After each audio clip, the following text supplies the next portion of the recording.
Welcome to Granny's Tales. Today is Holy Thursday, and then we have Good Friday tomorrow, Easter Saturday, Easter Sunday, and then Monday. So for the next 5 nights, including tonight, we're going to be reading from the world of Peter Rabbit and Friends. We're going to do a different story each night, seeing as rabbits are associated with Easter. Hi, my little darlings. The first series or first story we're going to read is called The Tale of Peter Rabbit and Benjamin Bunny. Once upon a time there were 4 little rabbits, and their names were Flopsy, Mopsy, Cottontail and Peter. They lived with their mother in a sandbank underneath the root of a very big fir tree.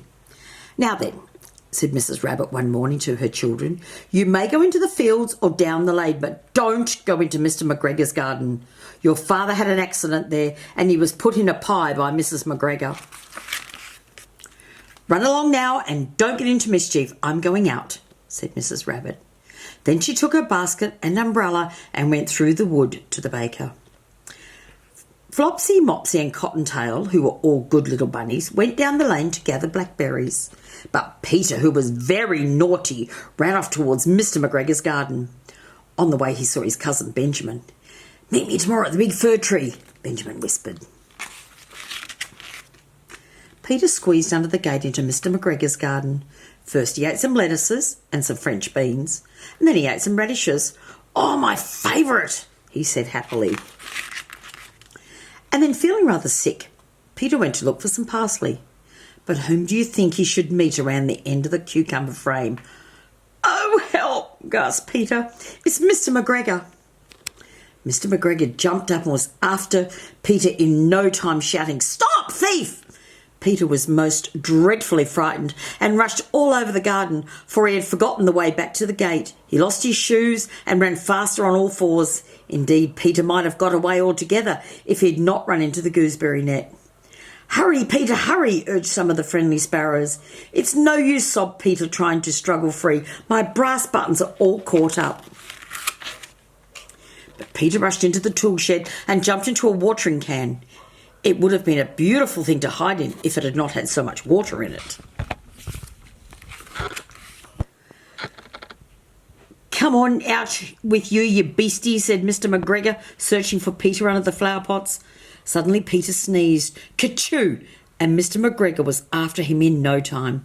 Peter jumped out of the window and ran off. Peter found a door in the wall, but it was locked and there was no room for him to squeeze underneath. He asked an old mouse the way to the gate, but she had such a large pea in her mouth that she could not answer, and Peter began to cry. Peter came to a pond where a white cat was staring at some goldfish. He crept away quietly. He had heard about cats from his cousin, Benjamin Bunny, and then Peter saw the gate. He ran as fast as he could and was safe at last in the wood outside the garden. Mr. McGregor hung up the little jacket and shoes for a scarecrow. Peter was not very well during the evening, so his mother put him to bed and made some chamomile tea. But Flopsy, Mopsy and Cottontail had bread, milk and blackberries for supper. The next day, Benjamin Bunny was sitting on the bank waiting for Peter. Suddenly he heard the trit-trot of a pony. It's Mr. and Mrs. McGregor going out. I'd better find Peter right away, he thought, and rushed off to find his cousin. Peter was sitting alone, wrapped only in a red cotton pocket handkerchief, and looking very sorry for himself. "Who's got your clothes?" said Benjamin. "The scarecrow in Mr. McGregor's garden," replied Peter. And he told Benjamin what had happened the day before. See the scarecrow. Little Benjamin laughed. "That's what I came to tell you. Mr. McGregor has gone out, and Mrs. McGregor." They made their way to Mr. McGregor's garden and got up onto the wall. Peter's coat and shoes were plainly to be seen on the scarecrow, topped with the old tam o' shanter of Mr. McGregor's. That's a hat.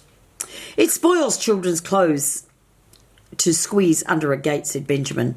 "The proper way to get in is to climb down the pear tree."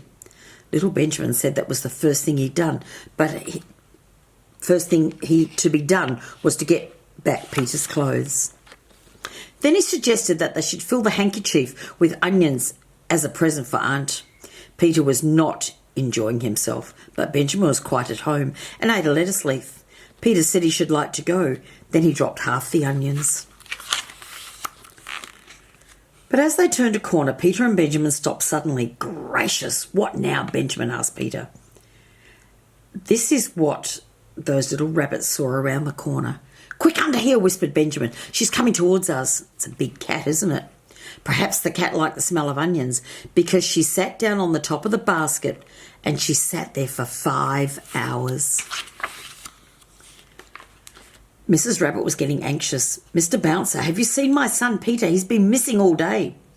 "Benjamin had taken himself off too," replied Benjamin's father. "Leave it to me, madame. I think I know where the young rascals have got to, and if I'm right—" "Father!" shouted Benjamin from beneath the basket. The cat looked up and saw Mr. Bouncer prancing along the top of the wall. Mr. Bouncer had no opinion whatever of cats. He kicked her into the greenhouse and locked the door. Mr. Bouncer pulled Benjamin from underneath the basket. "Benjamin first, I think, then Peter. Off home with you now."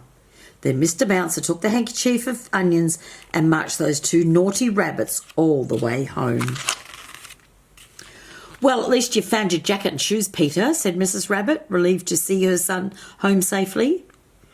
"There now, my dear," she added, "all's well that ends well. But let that be a lesson to you, Peter." Thank you, darlings. Sleep tight. See you tomorrow. Bye.